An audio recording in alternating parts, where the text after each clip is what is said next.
الحمدللہ وکفا والصلاة والسلام علی من لا نبی بعد اما بعد فاعوذ باللہ من الشیطان الرجیم بسم اللہ الرحمن الرحیم یا ایہا الناس اتقوا ربکم الذی خلقکم من نفس واحدہ وخلق منها زوجها وبث منہما رجالا کثیرا ونساء واتقوا اللہ الذی تساءلون به والارحام ان اللہ کان علیکم رقیبا قال النبی صلی اللہ علیہ وسلم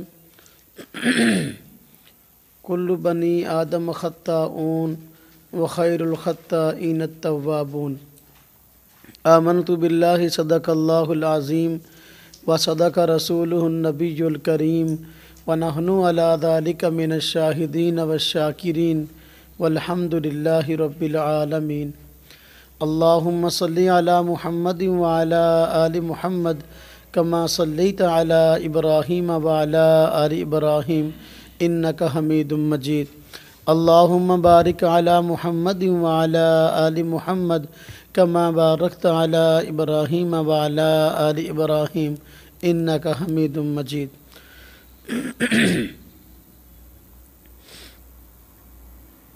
اس وقت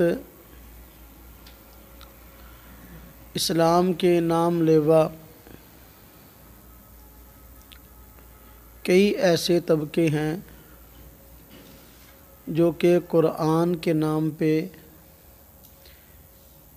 لوگوں کے اندر غیر قرآنی افکار پھیلا رہے ہیں۔ انہی طبقات میں سے گروہوں میں سے ایک پرویزی فرقہ ہے جو کہ قرآن کے نام پر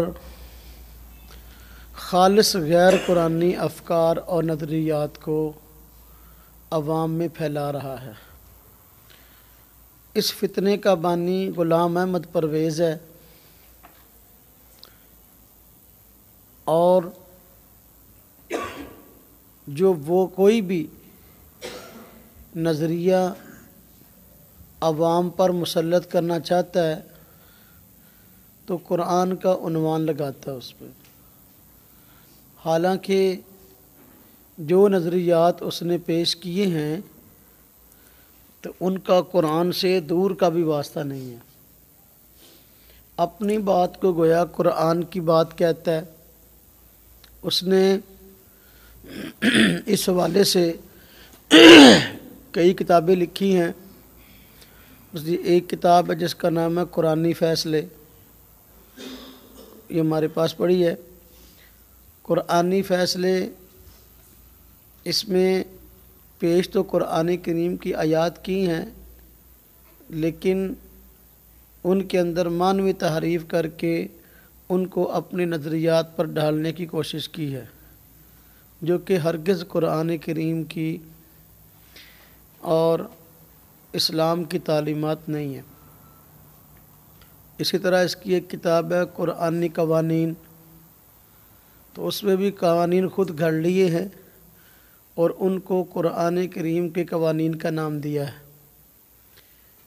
تو ایسے کئی فتنے ارد گرد موجود ہیں جو کہ اپنے آپ کو مسلمان بھی کہتے ہیں اور قرآن کا نام لے کے غیر اسلامی نظریات مسلمانوں کے اندر گھسیڑ رہے ہیں۔ غلام احمد پرویز نے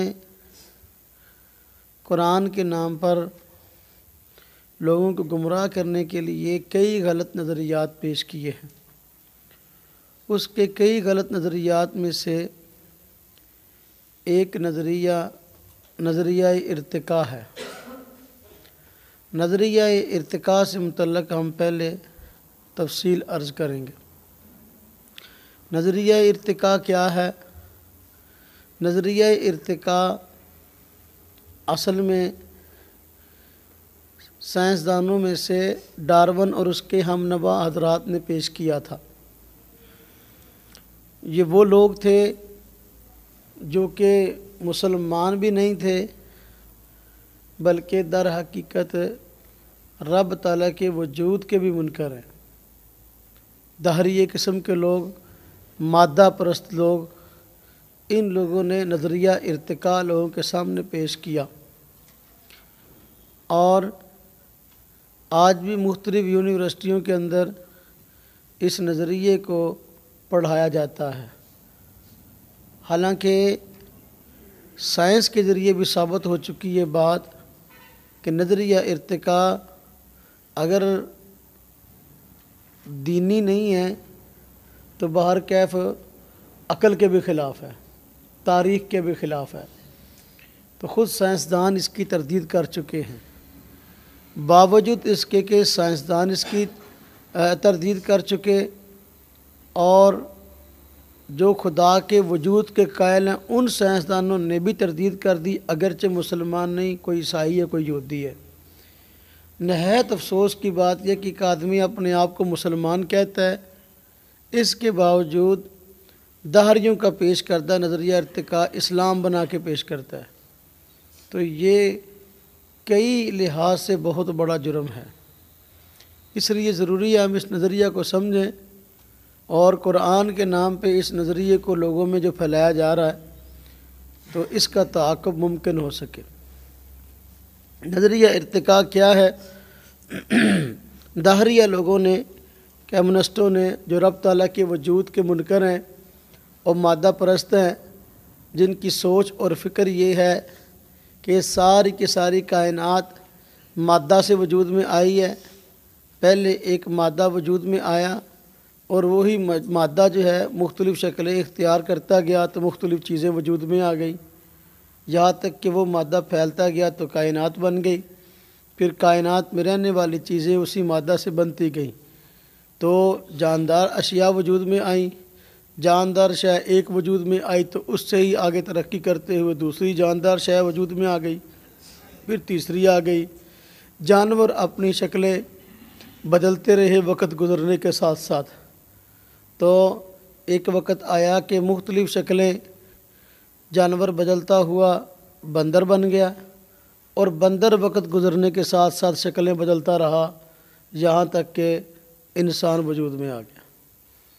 تو ان مادہ پرستوں کا کہنا ہے کہ انسان در حقیقت بندر کی ترقی یافتہ شکل ہے۔ انسان در حقیقت بندر کی ترقی یافتہ شکل ہے، کہ بندر وقت گزرنے کے ساتھ ساتھ نظریہ ارتقاء کے مطابق اپنی حیت بدلتا رہا یہاں تک کہ انسانی وجود دنیا میں متعارف ہو گیا، جبکہ اسلام اس کی سراسر نفی کرتا ہے۔ اسلام کا نظریہ یہ ہے کہ اللہ رب العزت نے اس کائنات کو بنایا ہے، یہ مادہ سے وجود میں نہیں آئی، بلکہ رب تعالیٰ نے اپنی قدرت کاملہ سے اس کو پیدا کیا ہے۔ اللہ خالق کل شیء، اللہ رب العزت نے ہر چیز کو پیدا کیا، اور اللہ پاک فرماتے ہیں اللہ الذی خلق السماوات والارض، اللہ رب العزت وہ ذات جس نے آسمانوں اور زمین کو پیدا کیا۔ تو یہ چیز، یہ ساری کی ساری کائنات، یہ خود بخود وجود میں نہیں آئی، بلکہ رب تعالیٰ کے پیدا کرنے سے وجود میں آئی ہے۔ مادہ پرست سائنسدان کہتے ہیں یہ کوئی اتفاقی حادثہ تھا، جبکہ اسلام کا نظریہ یہ ہے یہ کائنات جو وجود میں آئی یہ کوئی اتفاقی حادثہ نہیں ہے، بلکہ رب تعالیٰ نے اس کو ایک اہم مقصد کے لیے پیدا کیا ہے۔ کائنات کے خالق بھی رب ہیں، اور رب تعالیٰ ہی اس کائنات کو چلانے والے ہیں۔ تو یہ کائنات نہ تو بغیر مقصد کے بنی ہے، اور نہ ہی جو ہے بغیر مقصد کے چل رہی ہے۔ اس کے وجود میں آنے کا، پیدا کرنے کا بھی ایک مقصد ہے، اور باقی رکھنے کا بھی ایک مقصد ہے۔ اللہ پاک فرماتے ہیں وَمَا خَلَقْنَا السَّمَاءَ وَالْأَرْضَ وَمَا بَيْنَهُمَا لَاعِبِينَ، ہم نے آسمانوں اور زمین کو اور ان کے درمیان کی چیزوں کو کھیلتے ہوئے پیدا نہیں کیا، یہ ایک خاص مقصد کے لیے وجود میں آئی ہے، تاکہ اس کائنات کے اندر انسان آباد ہو سکے۔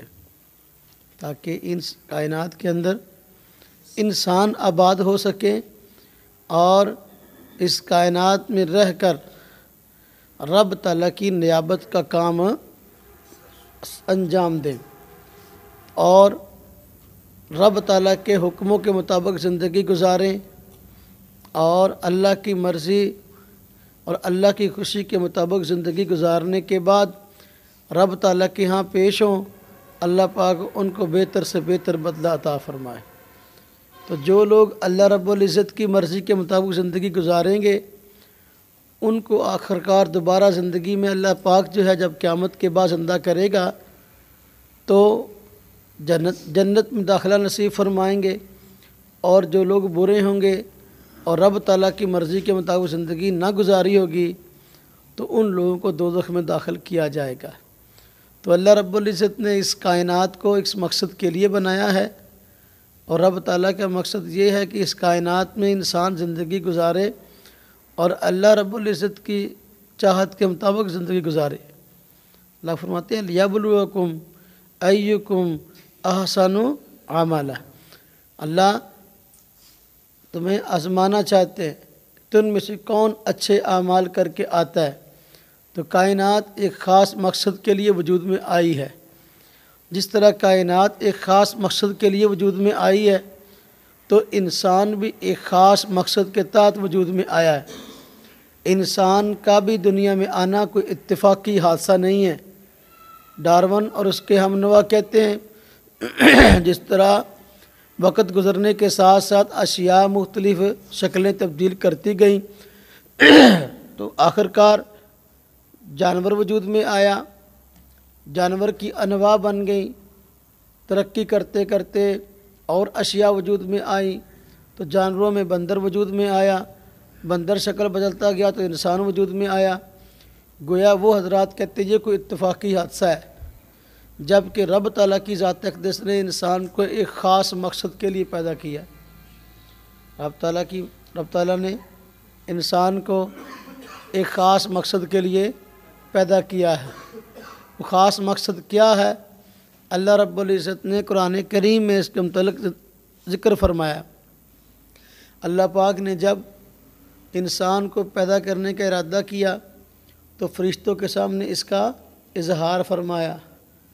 اذ قال ربک للملائکۃ انی جاعل فی الارض خلیفہ، فرشتوں کے سامنے اس بات کا رب تعالیٰ نے تذکرہ فرمایا کہ میں زمین میں اپنا نائب پیدا کرنے والا ہوں، زمین میں اپنا خلیفہ پیدا کرنے والا ہوں۔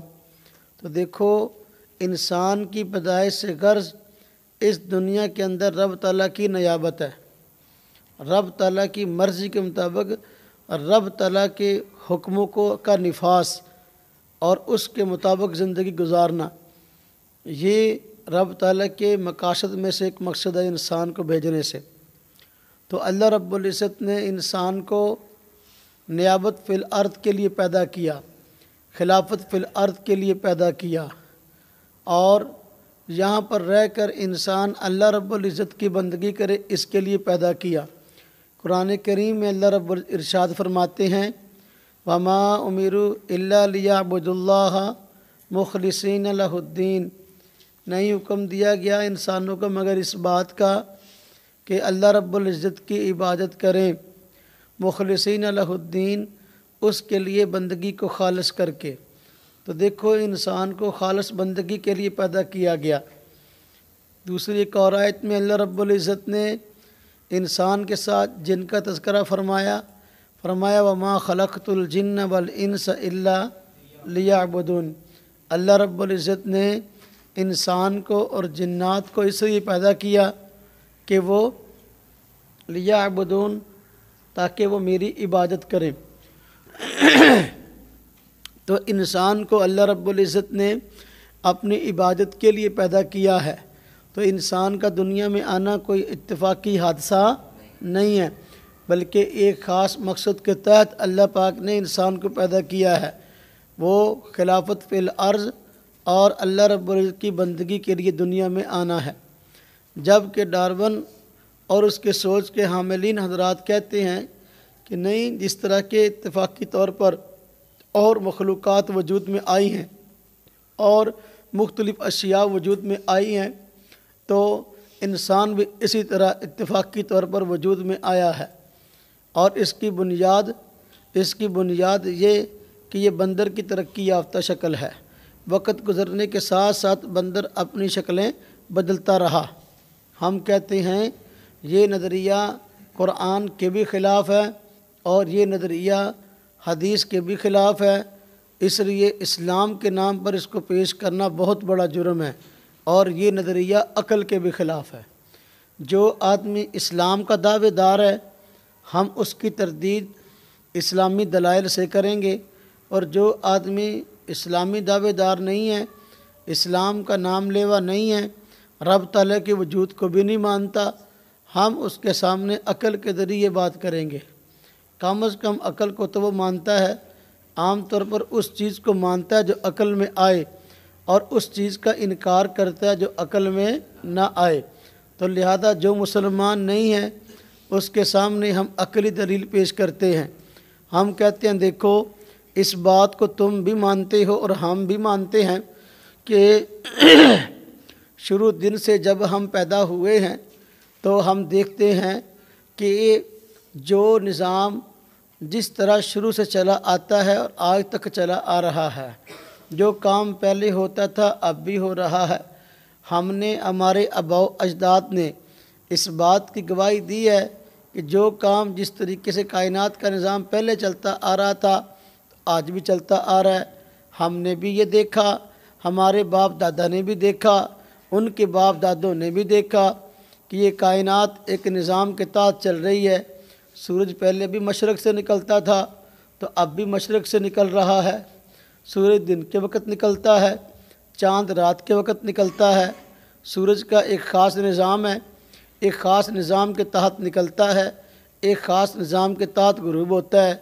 جب سے کائنات بنی ہے انسانیت اس کا مشاہدہ کرتی آئی ہے، اور جو بھی نظام کائنات کے چلنے کا ہے جیسا شروع میں چل رہا تھا ایسا ہی آج چل رہا ہے، اس میں کوئی تبدیلی نہیں آئی۔ تم کہتے ہو کہ بھائی انسان یہ پہلے جانور تھا بندر تھا اور اس کی ترقی یافتہ شکل پھر انسان ہے، وقت گزرنے کے ساتھ ساتھ بندر شکلیں بدلتا رہا یہاں تک کہ انسان بن گیا۔ اگر سارے کام پہلے جو ہو رہے تھے آج بھی ہو رہے ہیں تو کیا آج بھی یہ کام ہو رہا ہے کہ انسان وقت گزرنے کے ساتھ ساتھ جو ہے آگے شکلیں بدلے؟ نظریہ ارتقاء کا تقاضا تو یہ ہے کہ کوئی چیز اپنا انتہا تک نہیں پہنچتی بلکہ آگے سے آگے ترقی کرتی رہتی ہے۔ اگر بندر سے انسان بنا ہے تو انسان کے بعد بھی آگے اس کو کوئی اور مخلوق بھی بننا چاہیے۔ یہاں اس کی رکاوٹ کیوں ہے جبکہ مشاہدہ اس کا ساتھ نہیں دیتا؟ اور دوسری بات یہ تم کہتے ہو کہ بندر وقت گزرنے کے ساتھ ساتھ شکلیں بدلتا رہا اور پھر انسان بن گیا۔ اگر پہلے کبھی اس طرح ہوا ہے تو کیا آج بھی اس طرح ہوتا ہے؟ بندر ایک مخلوق ہے جس طرح وہ پہلے موجود تھی اور آج بھی موجود ہے، پہلے موجود تھی تو آج بھی موجود ہے۔ تو اگر پہلے بندروں سے انسان بنتے تھے ترقی کرنے کے ساتھ ساتھ، کیا آج بھی بندروں سے انسان بنتے ہیں؟ جتنے کمیونسٹ اس فلسفے کو پیش کرنے والے ہیں، نظریہ ارتقاء کو پیش کرنے والے ہیں، وہ ہمارے سامنے کوئی ایک ایسا بندر لائیں کہ وقت گزرنے کے ساتھ ساتھ اس کی شکل انسانوں کی سی بن رہی ہو، اس کے اعضاء آہستہ آہستہ انسان کے اعضاء سے تبدیل ہو رہے ہوں۔ اگر یہ ماضی میں کام ہوا ہے تو اب بھی ہونا چاہیے۔ بطور مثال کہ ہمیں اس طرح کا ایک بندر دکھا دے، پہلے ایسا اگر ہوتا رہا ہے تو اب بھی ایسا ہونا چاہیے۔ پہلے زمانے میں جانوروں پر اتنی تحقیقات تو نہیں تھی جتنی تحقیقات کے آج ہو رہی ہے، کہ دیکھیں جانوروں کی تحقیق پر مستقل ٹی وی چینل بن گئے، ایک ایک جانور پر تحقیق ہوتی ہے کہ یہ جانور فلاں وقت پیدا ہوتا ہے، اس طرح پیدا ہوتا ہے اور اتنی دیر بعد پیدا ہوتا ہے، اتنی دیر بعد جوان ہوتا ہے، یہ اس کی خوراک ہے، اس طرح یہ رہتا ہے، اتنا وقت زندہ رہتا ہے، پھر یہ مرتا ہے، تو یہ اس کی خصوصیات ہیں۔ ایک ایک جانور پر تحقیقات جو ہے آج ہو رہی ہیں اور مستقل ٹی وی چینل اس پر بنے ہوئے ہیں، تو کیا آج اس قدر تحقیقات ہونے کے باوجود جو ہے کیا بطور سیمپل کے کوئی آدمی اس طرح کا بندر پیش کر سکتا ہے جو وقت گزرنے کے ساتھ ساتھ انسان بن رہا ہو؟ آج کل تو ویڈیو کا دور ہے، کیا کوئی اس طرح کی ویڈیو دکھا دیں کہ ہاں بھئی 1 مہینہ پہلے بندر کی حالت اور تھی، دوسرے مہینے بدل گئی، پھر تیسرے مہینے اور بدلی، چوتھے مہینے اور بدلی، حتیٰ کہ سال 2 سال 4 سال 5 سال 7 سال کے بعد وہ انسان بن گیا۔ ہاں جی، اگر کوئی اس طرح کی چیز ہے ہمارے سامنے پیش کرو۔ یقیناً مشاہدہ اس چیز کا ساتھ نہیں دیتا۔ جب اور جتنے کام ہیں پہلے ہوتے تھے اور ہوتے آ رہے ہیں تو پھر یہ کام کیوں نہیں ہو رہے؟ آپ کو پتہ ہے عجائب گھر موجود ہیں، اس وقت چڑیا گھر موجود ہیں۔ یہ عجائب گھروں کے اندر عجیب و غریب چیزیں دیکھنے کو ملتی ہیں۔ کیا کسی عجائب گھر کے اندر یہ چیز بھی ملتی ہے کہ انہوں نے کوئی ایسے بندر تاڑ رکھے ہوں، قید کر رکھے ہوں کہ جو وقت گزرنے کے ساتھ ساتھ انسان بن رہے ہوں؟ ایسا نہیں ہے۔ جب ایسا نہیں ہے، حقائق اس کا ساتھ نہیں دیتے، یا ڈارون اگر اس کو پتہ ہو، اس کے ابو نے اس کو بتایا ہو، ہاں جی، یا اس کی امی نے بتایا ہو کہ میں بندریا تھی یا تو بندر بنا پہلے تھا پھر انسان بنا، اس طرح کا کام ہو، یا غلام احمد پرویز جس نے اس نظریے کو قرآن بنا کر اور قرآن کا نظریہ بنا کے پیش کیا، یا یہ پہلے بندر تھا پھر اس انسان بنا ہے، یا اس کی امی بندریا تھی اور بعد میں انسان بنی، اس کا ابا بندر تھا پھر انسان بنا، یا اس کے خاندان میں کوئی بندر تھے بعد میں انسان بنے، انسانی وجود ان کا بنا ہے۔ اگر اس طرح کوئی چیز مشاہدات میں آئی ہے تو ہمیں بھی دکھائیں۔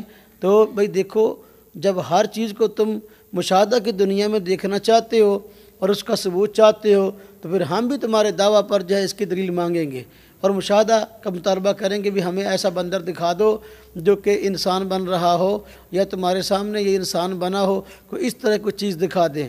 ڈارون پیدا ہوا، ظاہر بات ہے کہ کچھ عرصہ پہلے جو ہے، بہت عرصہ پہلے تو پیدا نہیں ہوا، کائنات تو ہزاروں سالوں سے ہے۔ جب کائنات ہزاروں سالوں سے ہے، ڈارون کو یہ کیسے پتہ چلا اور اس کے ہم نواؤں کو کہ کئی ہزار سال پہلے اس طرح ہوا ہے؟ ایک آدمی اگر تو بھائی کئی ہزار سال پرانا ہو، ہاں جی، وہ ہزاروں سال پہلے کی خبریں دے تو آدمی کہتا ہے بھائی پرانا بندہ ہے، اس کی اتنے ہزار سال عمر ہوئی ہے، لہذا مشاہدے کی بنیاد پہ بات کرتا ہے، یا اپنی عمر کے لمبا ہونے کی بنیاد پہ بات کرتا ہے، اپنے تجربے کی روشنی میں بات کرتا ہے۔ اگر تجربہ اس کے سامنے ہوا، کوئی بندر انسان بنا تو ہمیں دکھا دے، یا اگر اس کی عمر اتنی زیادہ ہوئی ہے کہ یہ شروع کائنات سے وجود میں آیا تھا، جب یہ بطور اس کے حادثہ پیش آیا تو پھر جو ہے نا اس نے خود بھی دیکھا کہ لوگ بندروں سے انسان بن رہے تھے اور یہ خود بھی پہلے بندر تھا، اس سے انسان بنا ہے، پھر تو کوئی ایسی بات ہمارے سامنے آئے تو ہم اس کو قبول کریں گے۔ محض تخمینے، محض اندازے سے باتیں حقائق کی دنیا میں قبول نہیں کی جاتی۔ پورے کے پورے ایسے سائنسدان اس طرح کی ایک مثال پیش کرنے سے عاجز ہیں کہ بھئی کوئی آدمی جو ہے بندر سے وجود میں آیا، پہلے بندر تھا، مشاہدات کی دنیا میں اس کو دیکھا گیا کہ بندر سے انسان بنا ہے۔ بطور سیمپل کے ایک بھی بندر وہ اس طرح کا پیش نہیں کر سکے۔ معلوم ہوا کہ یہ نظریہ خالصتاً افتراء ہے، اور خالصتاً جو ہے تاریخ کے ساتھ دھوکہ اور تاریخ پر جھوٹ ہے۔ تاریخ میں کبھی ایسا نہیں ہوا، لہذا اس کو اس انداز سے پیش کرنا سراسر جہالت اور سراسر جھوٹ ہے، جس کا آج سائنس بھی ساتھ نہیں دیتی۔ جو کئی سائنسدان ایسے ہیں جنہوں نے ڈارون کے نظریے سے اختلاف کیا اور کہا کہ یہ اس طرح معاملہ ہی نہیں ہے جس طرح کہ تم پیش کرتے ہو۔ تو حقائق کی دنیا میں، تجربات کی دنیا میں، مشاہدات کی دنیا میں اور سائنس کی دنیا میں یہ بات جھوٹی ثابت ہو چکی، لہذا اس چیز کی کوئی حیثیت نہیں رہی کہ ہم اس کو بطور دلیل کے پیش کریں اور کسی نظریے کے پیش کریں۔ یہ نظریہ ہی اس قابل نہیں ہے کہ اس کو جو ہے نا آج کوئی انوکھی تحقیق کے نام پر پیش کیا جائے۔ افسوس ہے ایسے حضرات پر جو کہ اس کو اسلام کا نظریہ بنا کے پیش کرتے ہیں، اور اس پر مزید افسوس ہے قرآن کا نظریہ بنا کے پیش کرتے ہیں، حالانکہ قرآن کریم کے اندر اس کی واضح تردید موجود ہے۔ غلام احمد پرویز نے اس کو اسلام کے نام پہ پیش کیا، قرآن کے نام پہ پیش کیا، تو حالانکہ قرآن کریم سراسر اس کی مخالفت کرتا ہے اور قرآن کریم سے سراسر جو ہے اس کے خلاف ثابت ہے۔ اب دیکھو ڈارون نے کہا اتفاقی طور پر ہاں جی ساری چیزیں وجود میں آئیں، وہ تو رب تعالیٰ کے وجود کا ہی منکر ہے۔ اگر تم نے اس کی سوچ کو لینا ہے تو پھر قرآن کا ماننا، حضور نبی پاک صلی اللہ علیہ وسلم کو نبی ماننے کا دعویٰ، یہ بھی عجیب چیزیں ہیں پھر۔ حالانکہ در حقیقت میں آپ سے عرض کروں، غلام احمد پرویز دیکھنے کو اسلام کی بات کرتا ہے، اپنے آپ کو مسلمان کہتا ہے، قرآن کو ماننے کا اعلان کرتا ہے، قرآن کی تفسیروں کی بات کرتا ہے، اور جو ہے وہ مسلمان اپنے آپ کو ظاہر کرتا ہے۔ حقیقت میں اس کا نہ رب تعالیٰ کی ذات اقدس پر ایمان ہے، نہ حضور صلی اللہ علیہ وسلم کی ذات اقدس پر ایمان ہے، نہ قرآن پر اس کا ایمان ہے، سراسر دجل اور فریب ہے۔ قرآن کے نام پر یہ بات کیسے ہو سکتی ہے؟ اللہ رب العزت نے قرآن کریم میں ذکر فرمایا ہے، اس دنیا کے اندر سب سے پہلے جو انسان وجود میں آئے اللہ رب العزت نے ان کو مٹی سے پیدا کیا ہے۔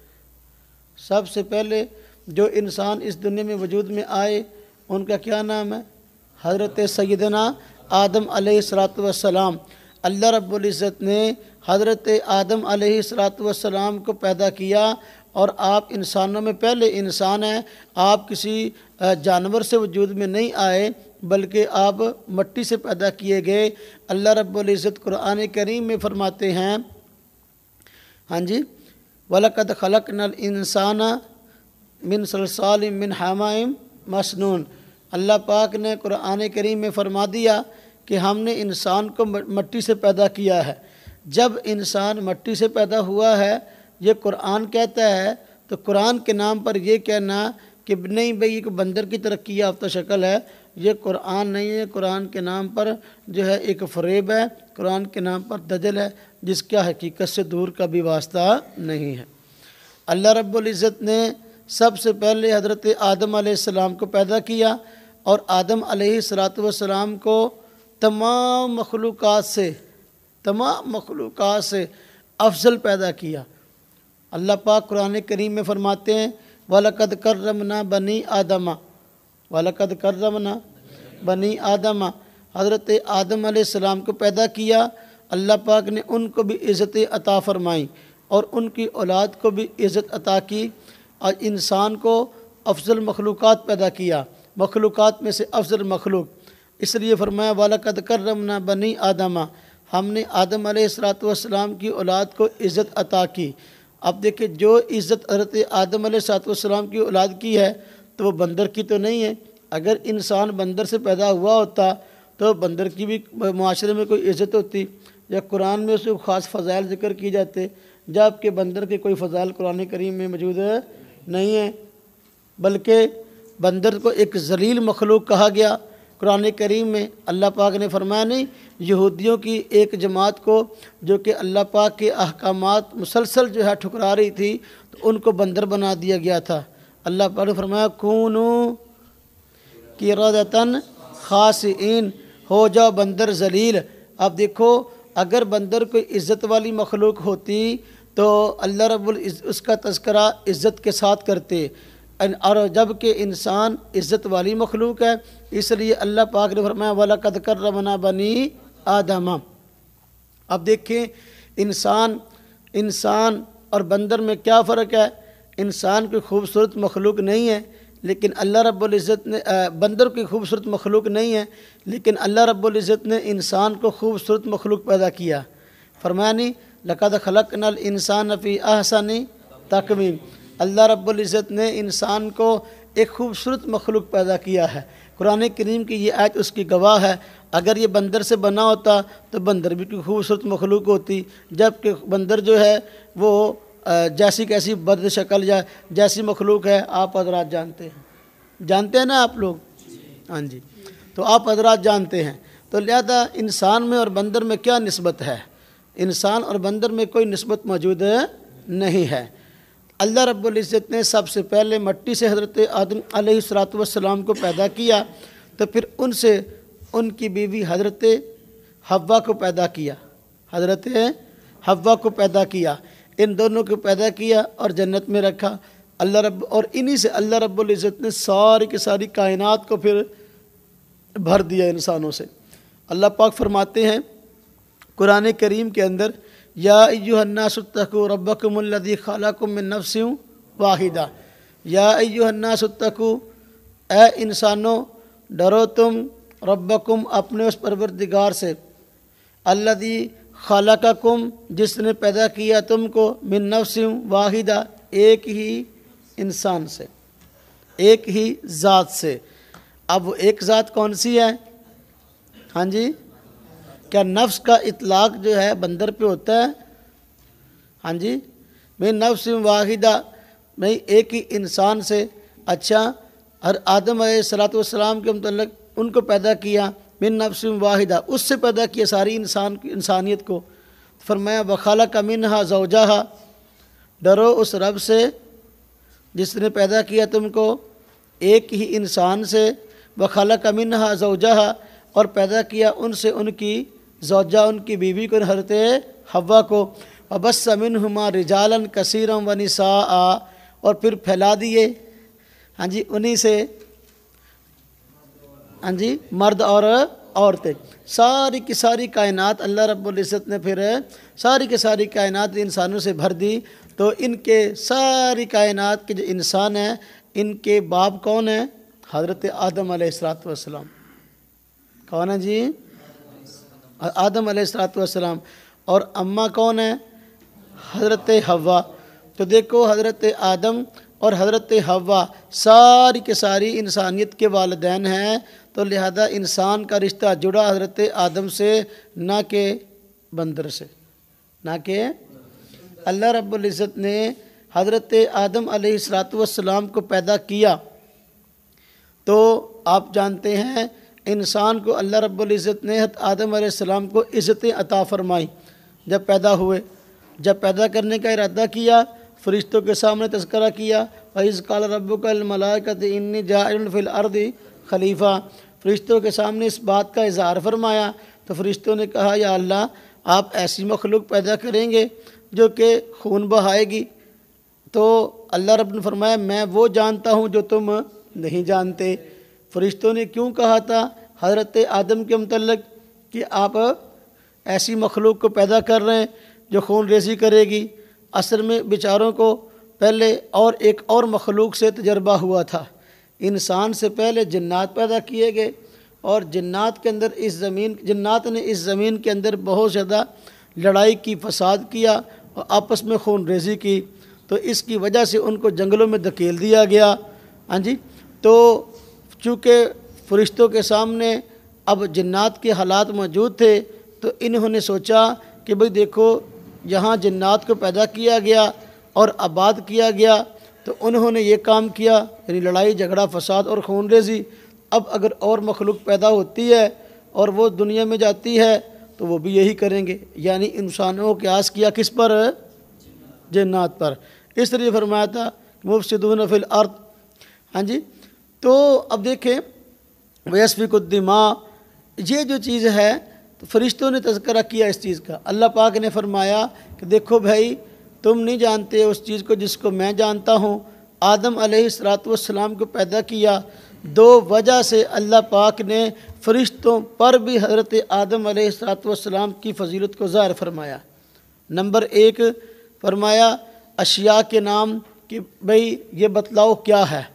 حضرت آدم سے بھی پوچھے گئے اور فرشتوں سے بھی پوچھے گئے، حضرت آدم نے بتا دیے، فرشتے نہ بتا سکے۔ تو اس طرح اللہ پاک نے فرمایا دیکھا میں نے کہا نہیں تھا کہ میں وہ جانتا ہوں جو تم نہیں جانتے۔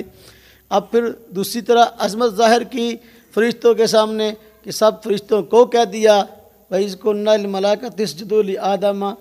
ہاں جی بالکل، فرشتوں کو حکم دیا کہ بھئی آدم علیہ السلام کو سجدہ کرو۔ اب سب فرشتوں نے پھر سجدہ کیا، تو یہ بھی آدم علیہ السلام کو عزت عطا کی گئی۔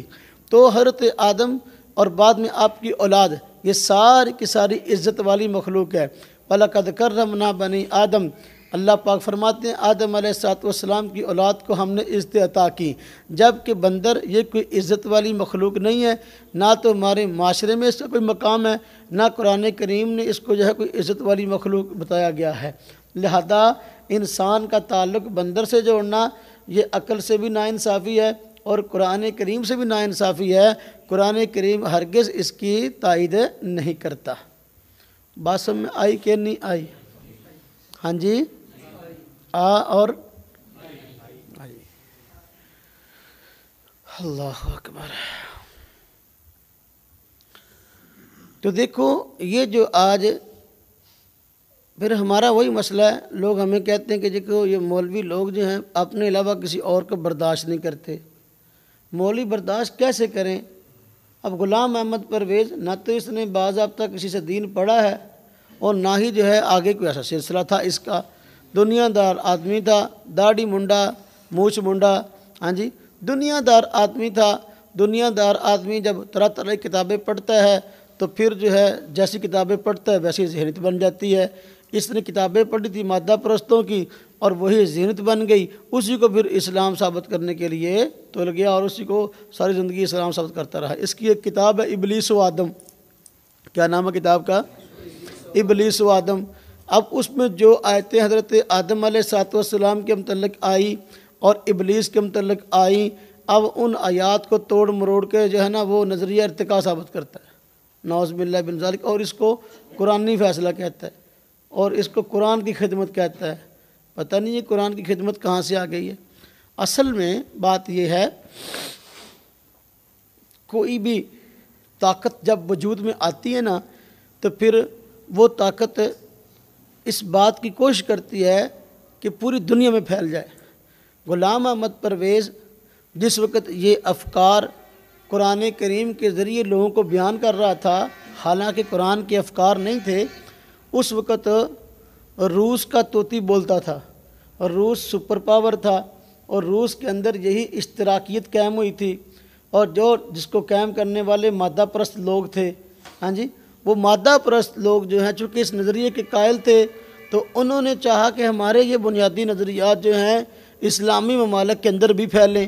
اب اسلامی ممالک کے اندر وہ نظریات کیسے پھیلتے؟ اسلامی ممالک جو ہے ان نظریات کو قبول نہیں کرتے تھے، نہ مسلمان قبول کرتے تھے، تو انہوں نے پھر ایسے بندے کھڑے کیے، ایسے بندے خریدے جو کہ اپنے آپ کو کہتے مسلمان تھے۔ اسلام کے نام پر انہوں نے کفریہ یہ نظریے مسلمانوں کے اندر اسلام کے نام پہ پھیلانا شروع کر دیے۔ ایسے بندوں کو خریدا گیا اور ایسے بندوں نے پھر جو ہے وہ اسلام کے نام پہ ان نظریوں کو پیش کیا، کیونکہ غیر اسلام کے نام پر تو مسلمان قبول نہیں کر سکتے تھے، اس لیے پھر قرآن کے نام پر اس کو غلام پرویز نے جو ہے قرآنی فکر بنا کے پیش کیا، حالانکہ جو ہے اس کا قرآن سے بھی کوئی واسطہ نہیں اور اس کا حدیث سے بھی کوئی واسطہ نہیں ہے۔ بات سمجھ میں آئی کہ نہیں آئی؟ جی آئی؟ چلو الحمدللہ۔ تو دیکھو قرآن کریم سے یہ بات ثابت ہوئی کہ الحمدللہ انسانیت یہ وجود میں آئی ہے۔ پہلے انسان حضرت آدم علیہ السلام ہے، اور آدم علیہ السلام سے جتنے انسان ہیں سارے کے سارے اللہ رب العزت کے ہاں معزز مخلوق ہیں، ان کا بندر کے ساتھ کسی قسم کوئی واسطہ نہیں ہے۔ بندر الگ مخلوق ہے اور انسان الگ مخلوق ہے۔ بات سمجھ میں آ گئی؟ چلو اللہ پاک عمل کی توفیق۔